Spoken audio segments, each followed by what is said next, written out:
back. Woo! Finished working for the day. So I had an interesting experience today. It's kind of bright, so I got to put this up. Hope it doesn't bother you too much now that I'm two-toned. So in DC, with limited options, as in like New York and a lot of other places and whatnot, when it comes to working on your craft, doing open mic and stuff like that, I always continue to write, and I never stopped. I always continue to write, and I always continue to write. And I would practice absolutely everywhere I could go, because I didn't really have a stage, so I made the world my stage. And that's what I do to this day, because there's a lot of different types of people and experiences and moments that you could talk shit with, but you can catch off guard and you can say a whole bit. I do a bit a lot of times, and the guy doesn't even know I do it. I mean, he does, but not really, you know, because I feel like if you tell somebody, hey, I got a joke to tell you, you got their expectations up here. But if you just sort of say it in a conversational way, in my opinion, it's depending on your style of comedy, it can work out, and you could pretty much do it anywhere, and that's what I do. And I try it out on multiple different places and stuff like that before it even gets to a stage.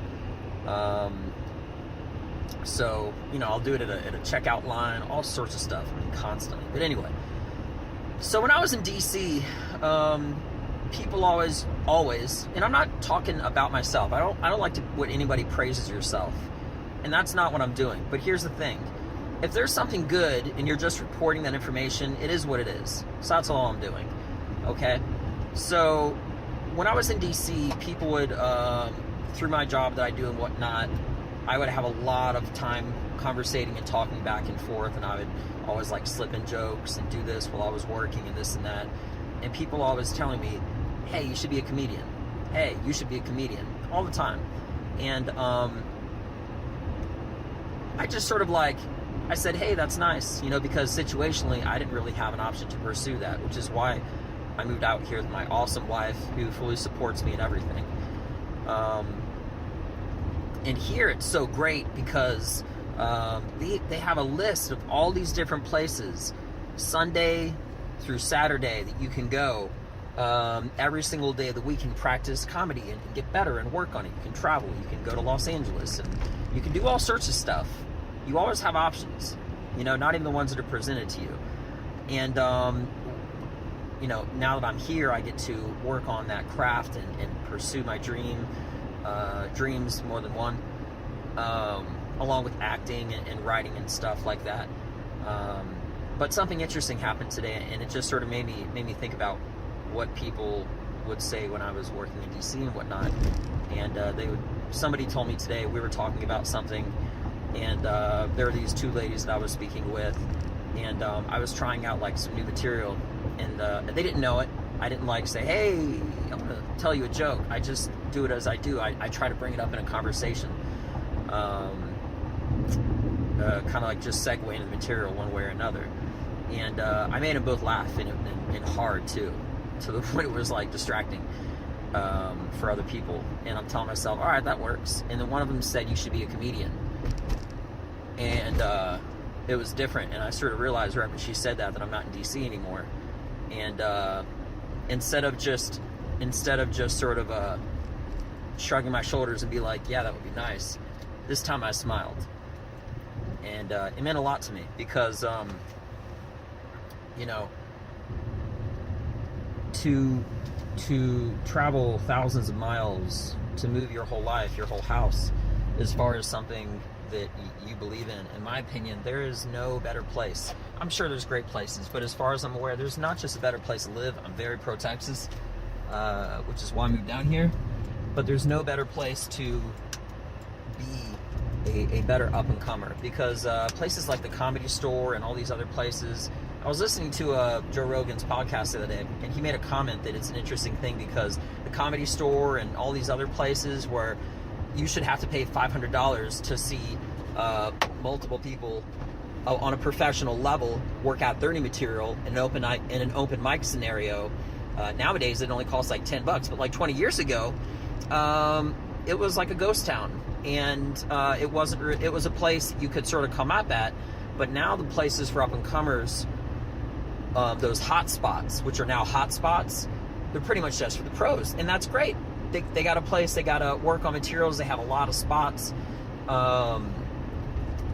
But this was Joe Rogan saying it, and he made a comment that it sort of puts the up-and-comers in an awkward predicament. So with that being mentioned, I think that there's not a better place to be than Texas, in the Fort Worth, Dallas area. Maybe there's a lot of places, other places, that's great. This is my opinion. But when that lady told that to me, I smiled. The reason why I smiled is because I'm already pursuing my dream, and I'm one step closer. And I was serious enough to move halfway across the country to pursue it and take that next step. And knowing that I do material, and I'm still writing, and now I'm pursuing my dream and everything. It was something that I acknowledged, or I like, not really acknowledged, but I kind of like noticed that steps of fruition were already coming to be of stuff that I was working on. Now, if you were already in Texas and stuff, if you're already in Fort Worth and you already had this around you, more props to you, for real, like 100%. And I can't say it doesn't mean as much to you as it does to me, but what I can say is I know how much it means to me to sell my house and to move here, with this being the plan, and a job and an opportunity and everything else, which will be able to help me progress into doing this full time. And I don't really believe in days off. I might have said that before. I'm very, very, very, very, very, very analytical. If you ever see me doing stand-up, I'm always like recording my sets, not just watching what I do good, but what I do bad, or maybe not necessarily bad. What I can work on is what I'm saying, not bad. So I don't really consider anything that you do as potentially bad, provided by you're recording it and you're checking your results on it and stuff, because you can always get better from it. And the stuff that you do good, you can do even better on that also. But it just meant a lot to me because as I was driving, after I left this place that I was talking to these ladies at on the job and whatnot, it just sort of clicked. And I realized something that she had said, and how in the reverse, in the parallel situation, when I had been told that, and I've been told that before since I'm already in Texas. I've been told that multiple times, but it wasn't really anything that I compared it to when it happened, and I did today, and it kind of clicked. And that's why I smiled, and I was just thinking about that. So, man, LG, baby, life is good. By the way, that's not too corny. LG is actually the name of a TV company. They make electronics too. I've also been told it's been called Lucky Gold Star, but I checked it out. I believe it's called Life is Good, or maybe that's just their phrase, and it's called Lucky Gold Star. Whatever. So, yeah, it just meant a lot to me. I want to do a quick video about this. I know I can talk for fucking ever, so I don't really look at the length of it. But if, hypothetically, if I had a 1-hour podcast or longer or something like that, I could easily rant like Bill Burr for an hour without even talking. I mean, without even trying. I would never compare myself. If someone ever wants to compare me to anybody else, that's on them. But I only used him as a reference because he's the only person I know does a solo podcast by himself with no guests. 99.99% done percent of the time. So that's the only reason I said it, because yeah, like I said, this is a docu-vlog. I think that may be a made-up term, maybe not. If it is, great, I coined it. If not, salute. Don't give a shit. But anyway, this is just more of me updating. Hey, how's everybody doing? And just getting this out, because I really believe that there's a lot of different things that you can observe and make as benchmarks in your life, and it could be something small that you can make big, or big that you can make small. And I don't have a skill as far as how this was, but it was something that I noticed, and I wanted to say something about it, because it makes me happy to know that Monday I'll be at one place, and there's this other place I found out. I gotta check on my phone, or on my schedule, my planner actually. Another place, some bar or something like that on Wednesday that I'm going to be going to. So I'm going to have fun, and I'm going to be looking for a 10-minute spot, because I've been doing enough of I know my 5-minute set perfect. I know my 6 to 10-minute set perfect. And what I'm doing is, feel free to do it if you want, whatever. I'm starting. I figured out the best way to do it is to start all my new 5-minute sets as a segue from where I left off. So where I started this week about my wife and I, how did I start out? Oh yeah, the whole thing. If you watched it, great. If you didn't, basically it talks about me starting an Instagram account. Pretty much from that all the way down to the whole talking about The Rock and imported adoption stuff. That's been at 6 through 10. And then, but yeah, that where that starts is exactly where I left off for my last 5-minute set. So now I'm just working on 11 through 15 and then 16 through 20, etc. So, yeah, I'm really excited. I rehearse a lot. I'm a big believer that there's no such thing as over-preparing, but there is such a thing as under-preparing. There's no such thing as like thinking less when you're on stage, because that actually allows you to sort of like free up and be able to, like, in my opinion, this is just me, to really like free up yourself and just be able to react to the crowd and enjoy it more and stuff like that. Something else that I was thinking the other day, when somebody says, how long have you been doing comedy, where does that clock really start? Does it start how long you've been writing, or how long you've been on stage, or how long you've been trying to pursue it as a professional or stuff like that? And somebody asked me that the other day, and I'm just going to stick with 6 months. But hypothetically, if somebody makes a comment, or if somebody says that I've been doing it longer than that or something like that, that's not the case. But I really have been I've been improvising for the only stage that I can. And I talk a lot in my job, and I'm always slipping in material while I'm doing it. So, and not just that, conversations, talking shit with my boys in the Army and stuff.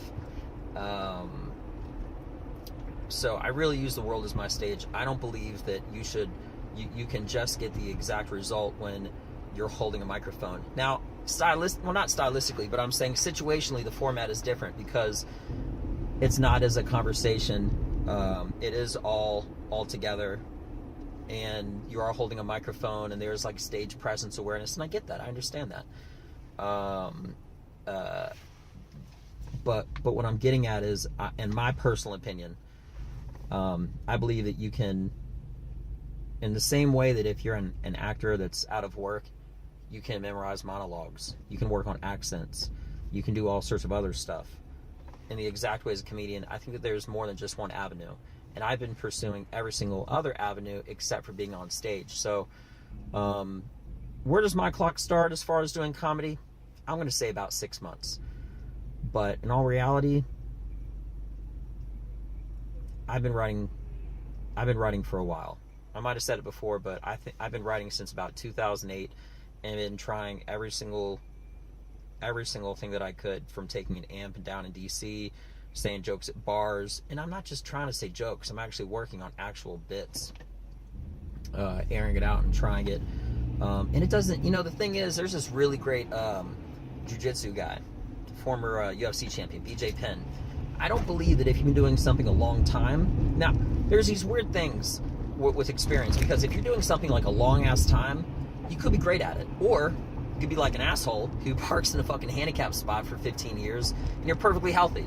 Just because you're doing something a long time, that doesn't mean you're good at it, and that doesn't mean you're right. That's one of the things that I fucking hate the most. You know how sometimes people try to act like they can fucking trump you? Sorry, I'm getting a little fucking worked up.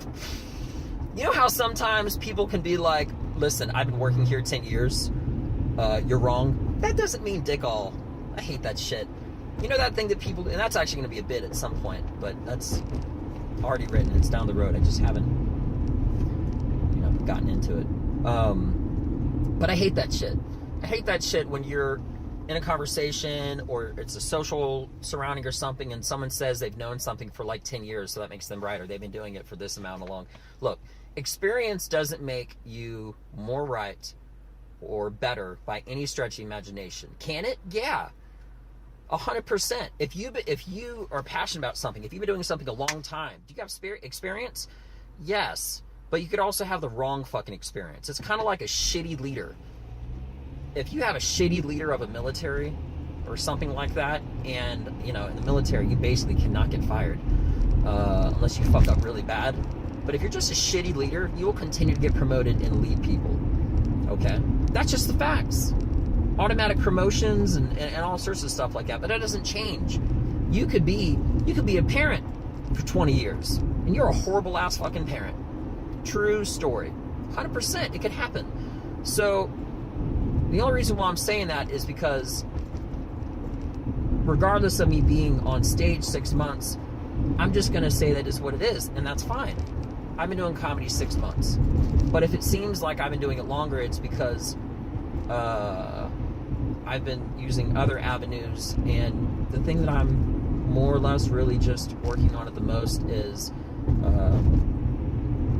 kind of stage presence, but I've done other acting-esque type stuff, so I'm familiar with my surroundings in that aspect.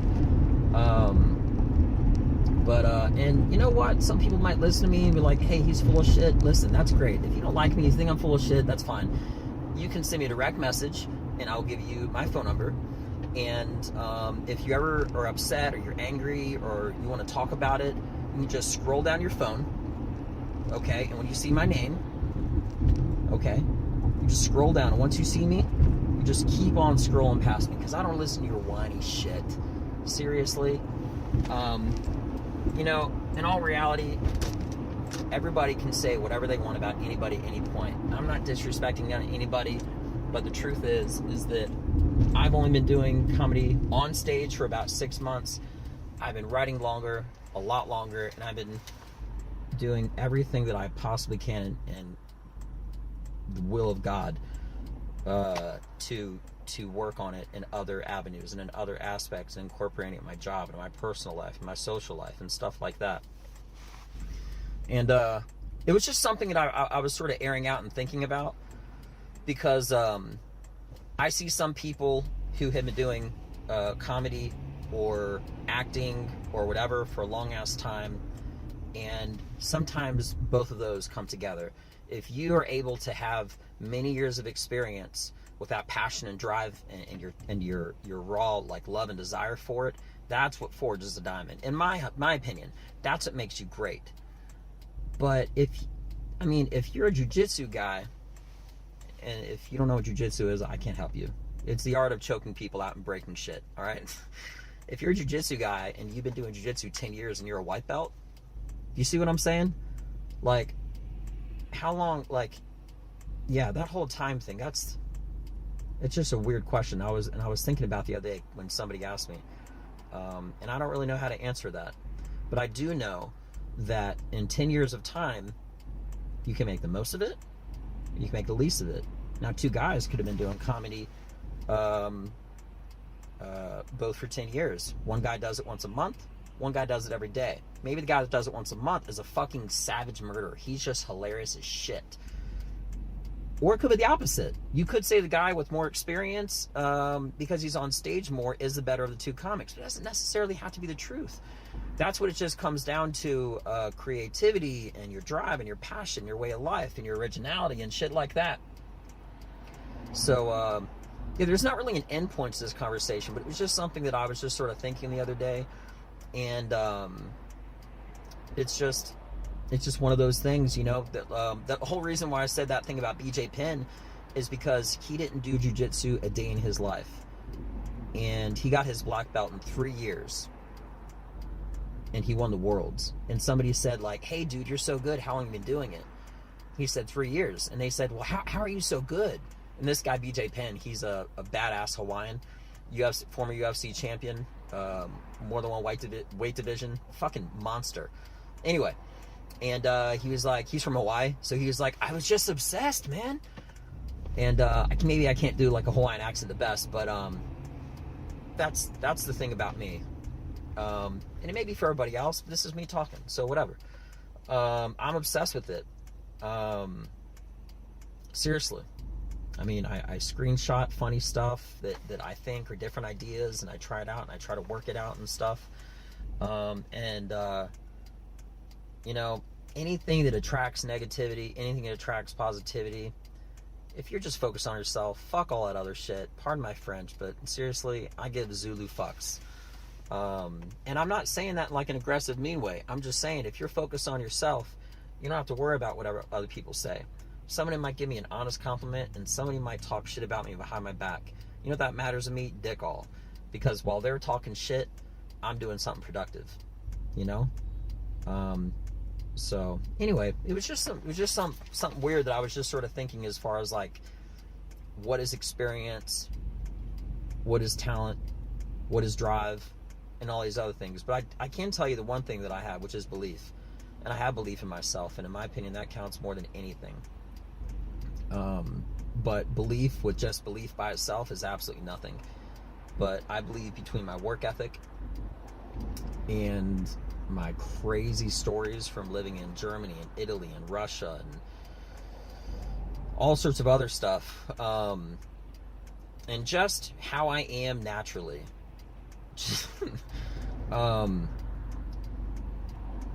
I think that everybody is different, but I can speak for myself, and I don't compare myself to other people. And I know in a weird way, I kind of have to compare myself to say I'm different, but I just have a lot of circumstances that happen to me that I can't relate to.